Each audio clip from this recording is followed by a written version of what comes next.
India Pakistan സംഘർഷങ്ങൾക്കിടയിൽ പാകിസ്ഥാനിലേക്കുള്ള ചരക്ക് കപ്പലുകൾ പ്രത്യേകിച്ച് മദർഷിപ്പുകൾക്ക് ഇന്ത്യ ഒരു വിലക്ക് ഏർപ്പെടുത്തിയിരുന്നു. പക്ഷെ പാകിസ്ഥാൻ അത് കാര്യമായി കണ്ടിരുന്നില്ല.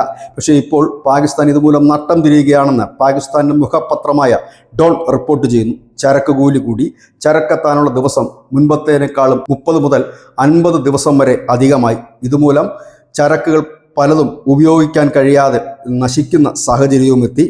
കറാച്ചി ചേംബർ ഓഫ് കൊമേഴ്സ് പറയുന്നത് വല്ലാത്ത ഒരു പ്രതിഭാസമാണ് ഇപ്പോൾ നടക്കുന്നത്. കാരണം മദർഷിപ്പുകൾ പുറംകടലിൽ നങ്കൂരമിട്ടതിന് ശേഷം ഫീഡർ കപ്പലുകളെ ആശ്രയിച്ചാണ് ഈ ചരക്കുകൾ എത്തിക്കുന്നത്. ഫീഡർ കപ്പലുകളെ ഉപയോഗിച്ച് ചരക്കുകൾ എത്തിക്കുമ്പോൾ വലിയ തുക ചെലവാകുന്നുണ്ട്. ഇതിനിടയിൽ ഇന്ത്യയിലേക്ക് ചരക്കെത്തിക്കാനുള്ള പാകിസ്ഥാൻ്റെ നീക്കവും ഇന്ത്യ പൊളിച്ചു. വിവിധ രാജ്യങ്ങളുടെ ലേബലിലായിരുന്നു ഇന്ത്യയിലേക്ക് ചരക്കെത്തിക്കാൻ നീക്കം.